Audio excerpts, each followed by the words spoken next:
여호수아 5장.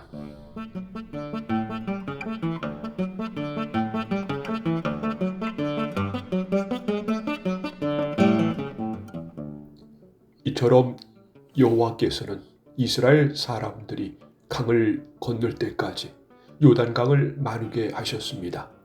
그때 요단강 서쪽에 사는 아모리 사람의 모든 왕들과 또 지중해 가까이에 사는 가나안 왕들도 그 이야기를 듣게 되었습니다. 그들은 그 이야기를 들은 후 몹시 두려워했고 이스라엘 사람들과 마주치는 것을 너무나 무서워하게 되었습니다. 그때 여호와께서 여호수아에게 말씀하셨습니다. 부싯돌로 칼을 만들어서 이스라엘 사람들에게 다시 할례를 행하여라. 그래서 여호수아는 부싯돌로 칼을 만들어 기브앗 하랏론에서 이스라엘 사람들에게 할례를 베풀었습니다. 여호수아가 남자들에게 할례를 베푼 이유는 이러합니다. 이스라엘 사람들이 이집트를 떠난 이후 군대에서 일할 만큼 나이가 든 남자들은 광야에서 모두 죽었습니다.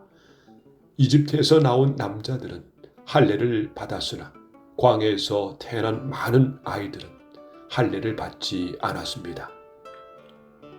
이스라엘 사람들은 광야에서 40년 동안을 옮겨 다녔고 그동안 이집트에서 나온 사람 가운데 싸울 수 있는 남자들은 다 죽었습니다.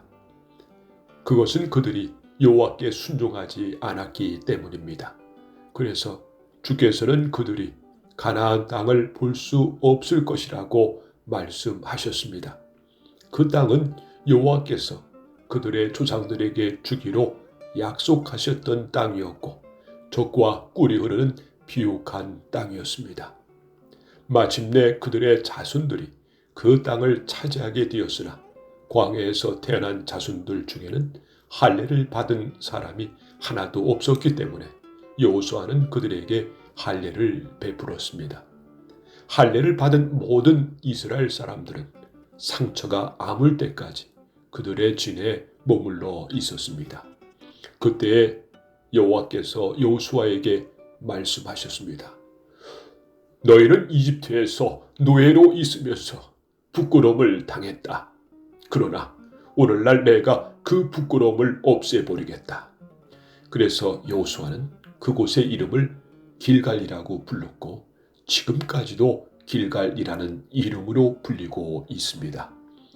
여리고 평야에 있는 길갈에서 진을 치고 있었던 이스라엘 백성들은 그달 14일 저녁에 그곳에서 유월절을 지켰습니다. 유월절 이튿날 백성들은 그 땅에서 자라난 식물 중 몇 가지를 먹었는데 그것은 누룩을 넣지 않고 만든 빵인 무교병과 볶은 곡식이었습니다. 이 음식을 먹은 그 날부터 만나는 더 이상 내리지 않았습니다. 이스라엘 사람들은 그 날 이후 만나를 먹을 수 없었기 때문에 가나안 땅에서 나는 것을 먹기 시작했습니다. 여호수아가 여리고 근처에 있을 때 눈을 들어보니 어떤 사람이 자기 앞에 칼을 들고 서 있는 것이 보였습니다. 여호수아는 그에게 다가가 당신은 우리 편이요? 아니면 적의 편이요? 라고 물었습니다. 그 사람은 나는 누구의 편도 아니다. 나는 여호와의 군대 사령관으로 왔다고 대답했습니다. 그러자 여호수아는 땅에 엎드려 그에게 물었습니다. 주의 종인 저에게 하실 말씀이 무엇입니까? 여호와의 군대 사령관은 너의 실을 벗어라. 네가 서 있는 곳은 거룩한 곳이다 라고 말했습니다. 여호수아는 그의 말대로 했습니다.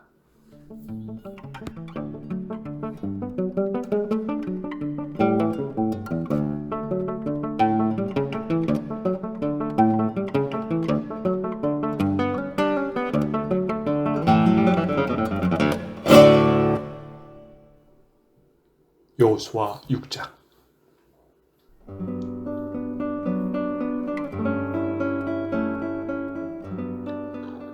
여리고 성 사람들은 이스라엘 자손들을 두려워하여 성문을 굳게 닫아 걸었습니다.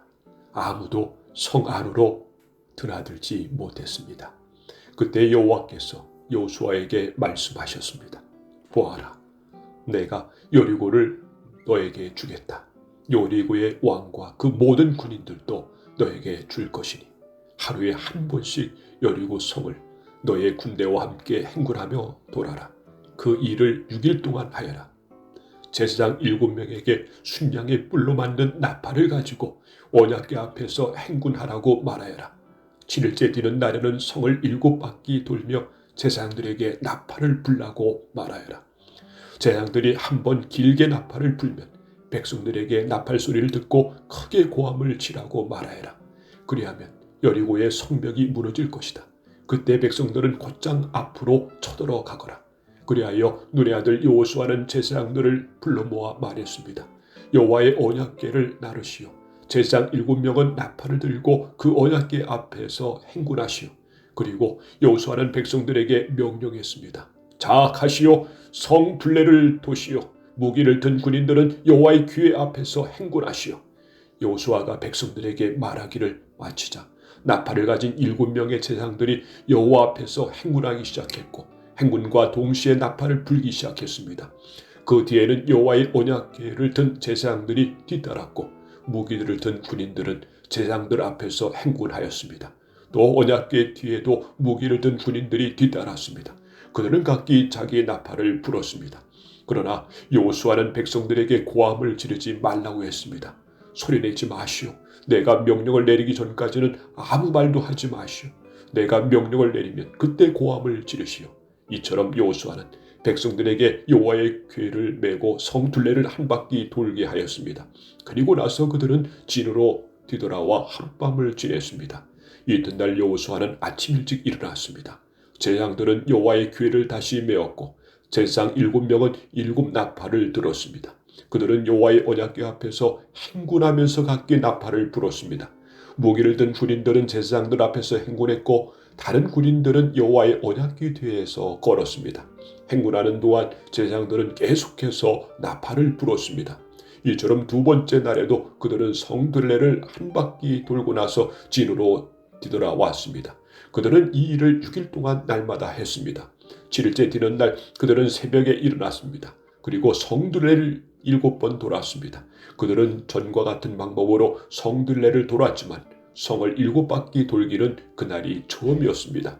7바퀴째 돌 때 제사장들이 또 나팔을 불었습니다. 그러자 여호수아가 명령을 내렸습니다. 자, 고함을 지르시오. 여호와께서 여러분에게 이 성을 주셨소.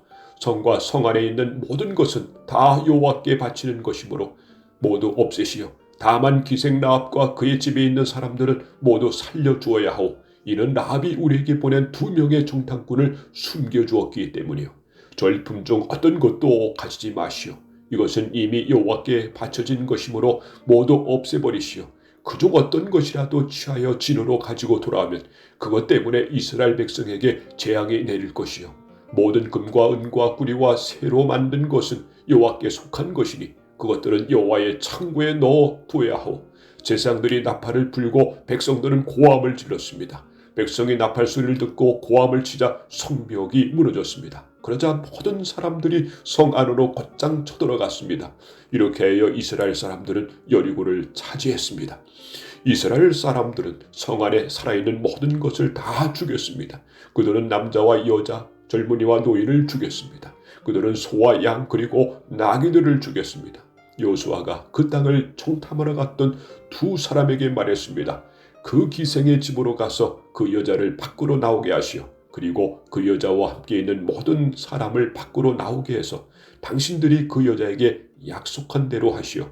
그래서 2사람은 라합의 집으로 들어가 라합을 밖으로 나오게 했습니다. 그들은 또 라합의 아버지와 어머니를 비롯해서 라합과 함께 있던 모든 사람들을 밖으로 나오게 했습니다. 2사람은 라합의 온 가족을 이스라엘의 진 밖으로 데리고 갔습니다. 그리고 나서 이스라엘은 성 전체와 그 안에 있는 모든 것을 불태웠습니다. 그러나 그들은 금과 은과 구리와 쇠로 만든 물건은 태우지 않았습니다. 그것들은 여호와의 집 창고에 넣어 두었습니다. 여호수아는 기생 라합과 그 여자의 가족 그리고 그 여자와 함께 있던 모든 사람들을 구해 주었습니다. 여호수아는 그 사람들을 살려주었습니다. 왜냐하면 라합은 여호수아가 여리고를 정탐하기 위해 보낸 두 사람을 도와주었기 때문입니다. 라합은 오늘까지도 이스라엘 사람들과 함께 살고 있습니다.